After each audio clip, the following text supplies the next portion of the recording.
प्रदेश के कैराना की ये तस्वीर आपके सामने, जहां पर आज सीएम योगी आदित्यनाथ देखिए पहुंचे हुए हैं। शामली जिले का कैराना वही कस्बा है जो साल 2017 में आपको याद होगा कि चुनाव में पलायन की वजह से किस तरह से सुर्खियों में रहा, चर्चा में रहा। बड़ी तादाद में जो पलायन यहां पर हुआ, उसके बाद कैराना का नाम यहां पर हर किसी की जुबान पर आ गया और सियासत भी खूब देखने को मिली। लेकिन आज मुलाकात देखिए किस तरह से सीएम योगी आदित्यनाथ यहां पर पलायन के बाद वापस लौटे। सालों बाद ये वापस लौटे हैं, चेहरे पर एक मुस्कान है और सीएम योगी आदित्यनाथ इनसे मुलाकात करने के लिए यहां पर पहुंचे हुए हैं।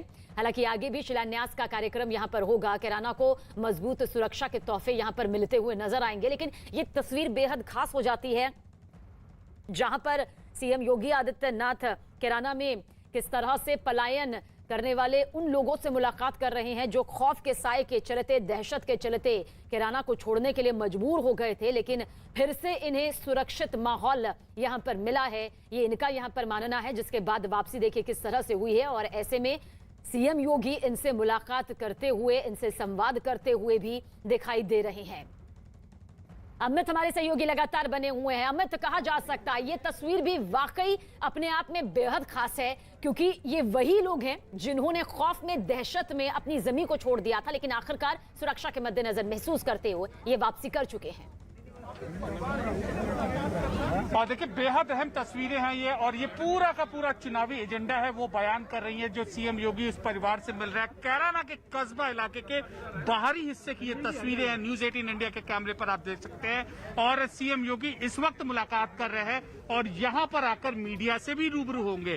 पलायन का ये मुद्दा है, बहुत अहम पलायन का मुद्दा है। लगातार पिछले 6 साल से बीजेपी अपने चुनाव प्रचार अभियान के मुद्दे का जिक्र करती रही है और अब सीएम योगी का वापस आना, जो पलायन कर चुके जो परिवार हैं वो जो वापस आए उनसे मिलना, इस बात को दिखाता है कि बीजेपी अपने चुनाव प्रचार अभियान में यह कहेगी कि जिन लोगों ने पलायन किया है सरकार लगातार उनको वापस लाने का प्रयास करती रही है।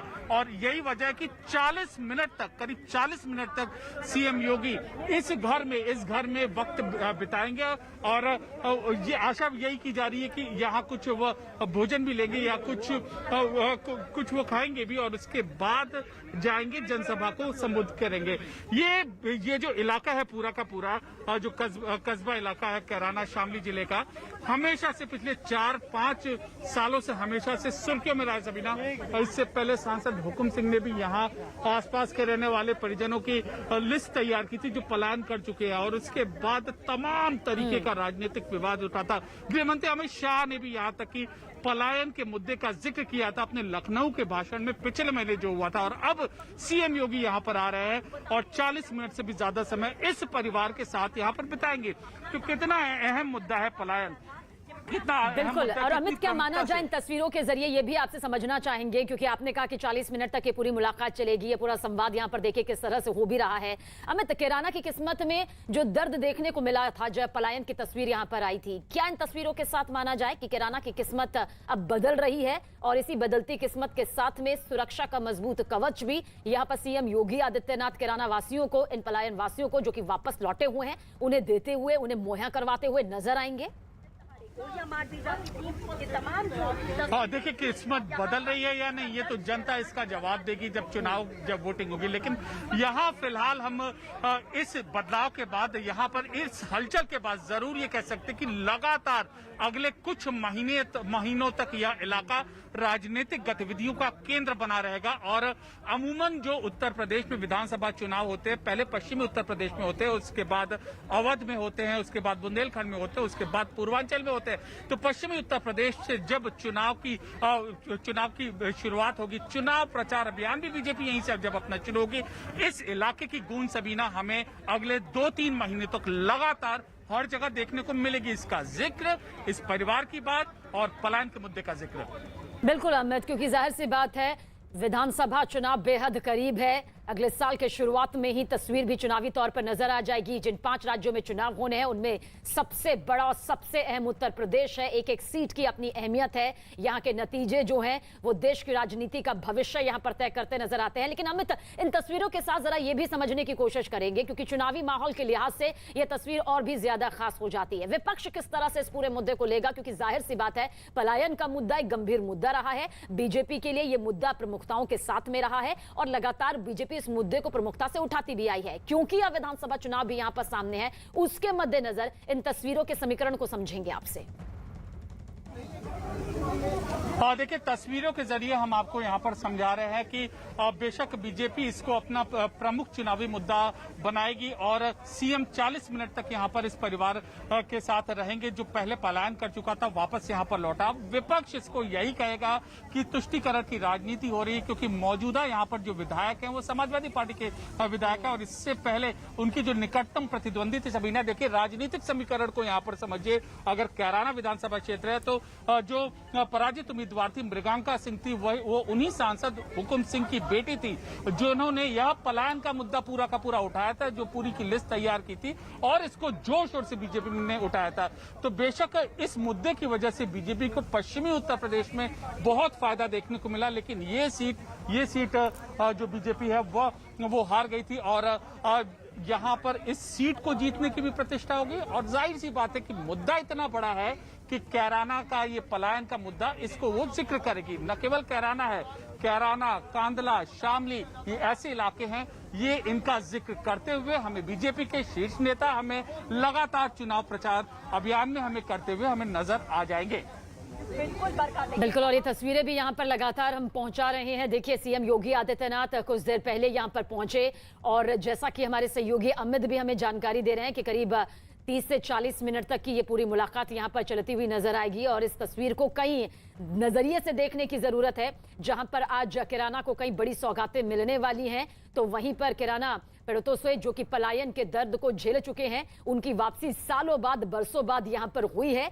ऐसे में मुलाकात यहां पर सीएम योगी आदित्यनाथ के, आखिर इसके क्या सियासी समीकरण निकलकर सामने आ रहे हैं, अमित लगातार हमें बता रहे हैं। अमित, क्या कुछ और पूरी तस्वीर आज किराना से सामने आने वाली है? क्योंकि जाहिर सी बात है, एक चुनावी माहौल बना हुआ है, लगातार इस तरह के सियासी चुनावी दौरे अभी सामने आते रहेंगे, लेकिन किराना में पहुंचना बेहद अहम, बेहद खास। आज की और क्या कुछ बड़ी तस्वीरें यहां पर नजर आने वाली हैं?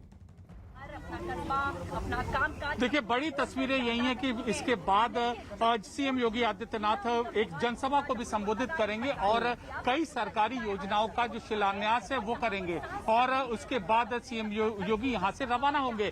तो ये तो उनका सरकारी कार्यक्रम हुआ, लेकिन ये तस्वीरें जो हैं वो बयान करती हैं राजनीतिक रूप से कितना महत्वपूर्ण है इस पूरे के पूरे इलाके को। यहाँ पर आप देखिएगा जो भगवा रंग है उसमें रंग दिया गया है और सीएम यहाँ पर आते हैं, मतलब कि जो उन्होंने यूपी चुनाव प्रचार अभियान के दौरान और उसके बाद भी बराबर करते आए हैं, वो उसका ये दिखाने की कोशिश कर रहे हैं कि ये हमने जो वादा किया था, हमने जो बातें कही थी उसको हमने पूरा किया है। तो राजनीतिक और सरकारी कार्यक्रम दोनों है, लेकिन तस्वीरें अपने आप सभी ना बयान करती हैं कि पूरा फोकस क्या है और एजेंडा क्या है और क्या साबित करने के लिए यूपी सीएम यहाँ पर आ रहे हैं। जो बातें उन्होंने कही थी पलायन के मुद्दे पर, यही दिखाने की कोशिश करेंगे, वो उन्होंने साबित किया है। और ऐसे में अमित, पश्चिमी यूपी का जो ये पूरा वोट बैंक है वो कितना मजबूत इन तस्वीरों के साथ होता नजर आता है। देखिए, नतीजे जब सामने आएंगे तो जाहिर सी बात है किसकी मेहनत रंग लाई, किसका सियासी दांव पेच कामयाब हुआ, वो नतीजों के जरिए सामने आता है। लेकिन इस वक्त की इन तस्वीरों से समझने की कोशिश करते हैं आपसे कि पश्चिमी यूपी का जो वोट बैंक है क्या वाकई मजबूत होता नजर आता है? क्योंकि किराना का मुद्दा, जैसा कि हमने कहा, साल 2017 के चुनाव में पलायन की वजह से बेहद सुर्खियों में रहा। ये हर किसी सियासतदान के जुबान पर था, चाहे वो पक्ष से जुड़ा हुआ हो, विपक्ष से जुड़ा हुआ हो। भले इसे लेकर राय अलग अलग थी, वजह तमाम अलग अलग तौर पर बताए जा रहे थे, लेकिन आज इनकी वापसी क्या ये संदेश देती है इस मुलाकात के साथ में कि सुरक्षित माहौल यहां पर हुआ? अमित, देखिए, बीजेपी भी ये अच्छी तरीके से समझती है कि पश्चिमी उत्तर प्रदेश का यह इलाका कितना महत्वपूर्ण है उसके लिए। और इससे पहले भी यहाँ पर जब उत्तर प्रदेश चुनाव के जब नतीजे आए थे, तो नतीजे आने के बाद पार्टी को लगा कि जो उसने मुद्दा उठाया था, ये मुद्दा, इसका फायदा, बहुत बड़ा फायदा यहाँ पर पश्चिमी उत्तर प्रदेश में देखने को मिला। 140 से ज्यादा सीट है। पहले 2 चरण में चुनाव यहाँ पर होते हैं, 2 या 3 अमूमन ऐसा देखा गया, अब बाकी फाइनल कार्यक्रम जो है। लेकिन जब भी चुनाव होते हैं, पहले पश्चिमी पश्चिमी उत्तर प्रदेश में होते हैं और सबसे पहले कैराना ही ऐसा इलाका होता है जहां पर वोटिंग पड़ती है। तो पार्टी ने पिछले अपने विधानसभा चुनाव में जो अनुभव ये लिया कि पहले चरण में इस मुद्दे को उठाया, वहां पर वोटिंग हुई और उसके बाद बहुत बड़ा फायदा पार्टी को पश्चिमी उत्तर प्रदेश में इस मुद्दे को उछालने से मिला। उसी लीड को वापस मेंटेन करते हुए पार्टी और अन्य प्रांतों में आगे बढ़ी, जैसे बुंदेलखंड और पूर्वांचल। तो ठीक 2017 की तरह अब भी 2022 के विधानसभा चुनाव में भी इसी रणनीति के साथ पार्टी बढ़ रही है और इसकी झलक यहां पर सभी आप ये देख सकते हैं कि इसी इलाके में पश्चिमी उत्तर प्रदेश में यूपी सीएम आए हैं और इस एजेंडे को, इस बात को आगे ले जा रहे हैं और कमोवेश हम ये उम्मीद करेंगे कि इसी तरीके से जगह जगह पर सीएम की इन इलाकों में आने वाले कुछ दिनों में अहम सभाएं होंगी। बिल्कुल अमित, क्योंकि पश्चिमी यूपी को जीत के लिए साधना हर पार्टी के लिए बेहद जरूरी है और मौजूदा वक्त में सत्ताधारी पार्टी भी बखूबी जानती है कि पश्चिमी यूपी के वोट बैंक को मजबूत करने के लिए, जन जन तक पहुंचने के लिए हर एक तस्वीर कितनी ज्यादा जरूरी हो जाती है। लेकिन आपको लगता है, क्योंकि उत्तर प्रदेश के कैराना में हमने सियासी घमासान सालों पहले भी देखा और एक बार फिर से इसकी यहाँ पर एंट्री हो चुकी है।